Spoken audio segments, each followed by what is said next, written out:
I'm 23 years old. I'm 23. Not a lot of people believe that. I'm 23. I know in the west of Scotland, this is what a young guy looks like in this day and age. I'm 23.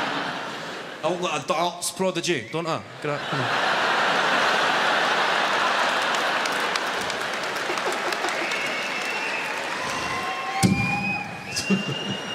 I'm 23, so I'm getting to that stage. Some of my friends, some of my cousins are having children. And that way, you'll notice this in a family gathering. There's a newborn baby getting passed around somebody's living room like a joint.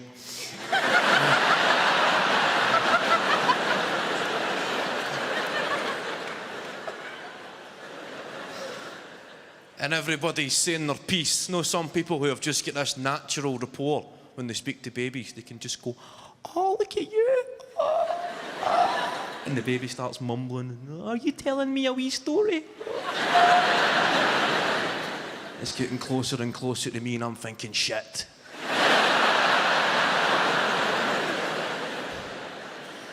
I need to pretend I give a fuck.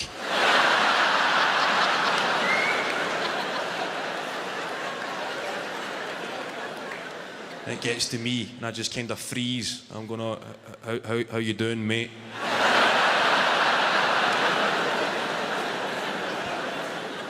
Then the baby feels the tension, starts to cry. Everybody looks at me as if I'm in the wrong here. Oh, toughen up, you wee prick.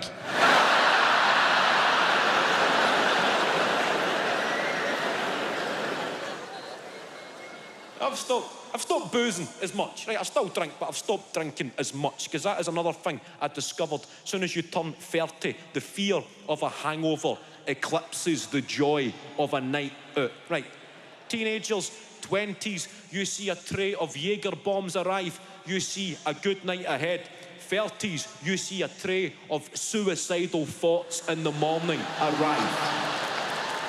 That is the harsh reality of the aging process. You drink a couple of these, you know the next day is going to be spent on your couch, putting on Come Dine With Me, just for some company, just to have people there, just reassuring voices.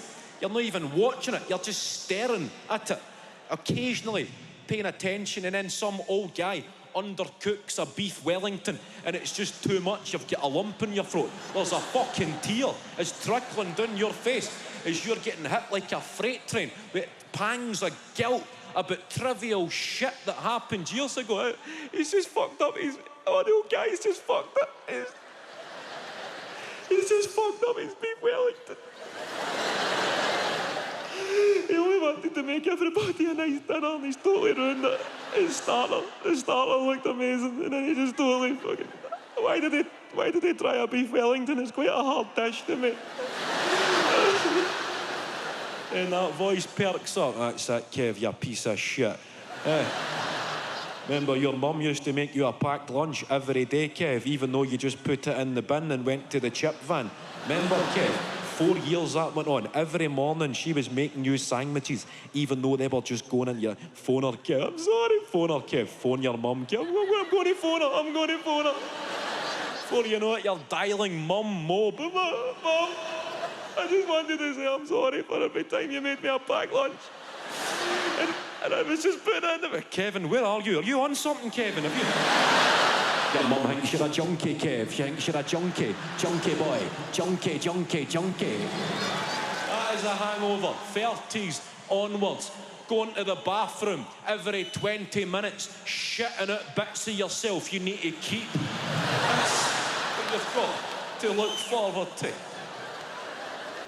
That was announced, not a shock statistic about teenage pregnancy. Apparently 1 in 3 15-year-olds in the UK admit to being sexually active. That was a shock tabloid headline. I don't know where they get this kind of evidence. No, I don't know who they ask to get these statistics. No, if some youth worker approached you when you were 15 years old in front of all your pals and asked you if you were sexually active. You're fucking right, mate.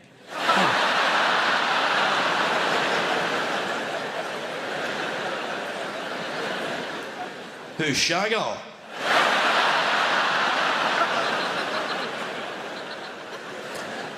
Put me in for 5, pal.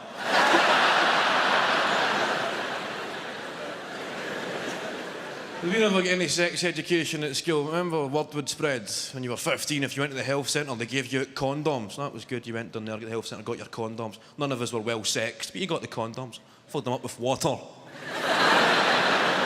They become water balloons.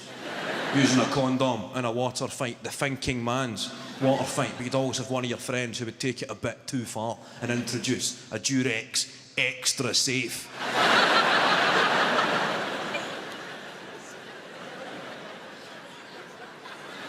A Durex extra safe in a water fight, you'll fucking put somebody in a coma.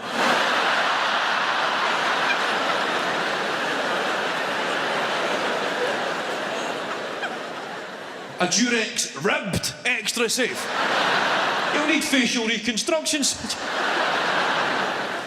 Finding a porno in her head, it's that kind of coming of age moments that shape you as a person. I don't really know if I can reminisce about much at 23 years old, but I like to reminisce about the 90s, the good old days.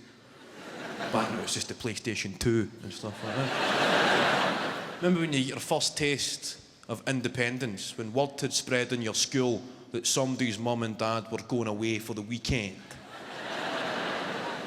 and that the guy or girl were having a party. They never knew they were having a party. Perhaps having is the wrong choice of word. They were getting a party. I don't mean the kind of high school parties that you see in American movies. Hey, do you guys know Chad Hogan?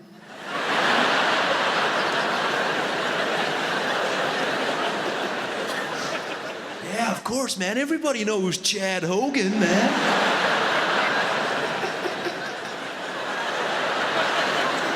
Chad Hogan's mom and dad are going away to Long Island for the weekend, man. There's a party at Chad Hogan's mom and dad's. Yeah, woo! Spring break, yeah! Chad Hogan's parties are awesome, man, woo! Then it shows you Chad Hogan's party. Chad Hogan's booked a band for his living room.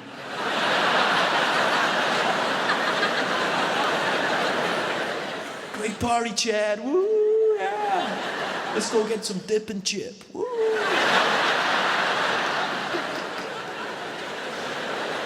Everybody's nodding to the music with these plastic cups of beer that nobody knows who brought them. Just, whoa, yeah, woo. It's not the kind of parties we had. We never had that kind of parties. We never had spring break. We had the Easter holidays.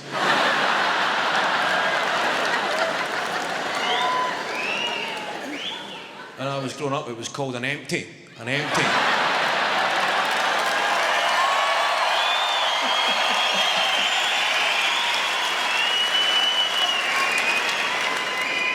It derives from, we've got an empty house. We've got an empty. The house is empty. It's an empty.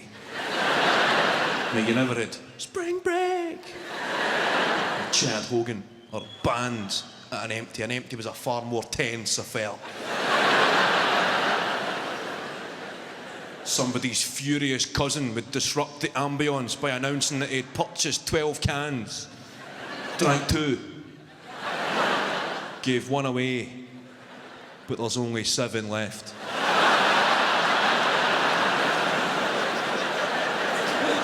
I get asked last week what kind of music do you like, Kev? I don't know. I don't have a fucking clue. What kind of music? Modern stuff just sounds the same to me. Just everything's just all that R&B stuff we like these days, isn't it? In the club, all that sort of stuff. Everybody in the club, in the club. That's the way every song sounds to me. In the club, in the club, in the club. They just speak in a language I don't get. Everybody gonna shuffle on down in the club. We're getting freaky in the club. I'm feeling sexy in the club, in the club, in the club, in the club, in the club. DJ spinning my song in the club, in the club. Everything happens in this club with these pricks, innit? In the club. We ain't gonna stop till it's time to start again. In the club, in the club, in the club, in the club. No songs that just make you feel thick. You actually feel it deleting cookies in your brain. In the club, in the club, in the club, in the club. The song finishes and you think, fucking hell, I now know less stuff. I've just forgot the difference between a pastoral and an arable farm. fuck did I just forget standard grade geography there because of that song? In the club. Even their names, Will I Am. That guy, how do you get to that stage in your celebrity status? Will I Am. His name is William. You just decide to start putting full stops in the middle. Will I Am. If I was to request to be known as Kev I.N., I'd get a fucking slap in the face. If I was to sit my dad down and say, Dad, I'm thinking about reinventing myself as Kev I.N., he'd be saying, just run that by me again, son. Step outside, talk me through this.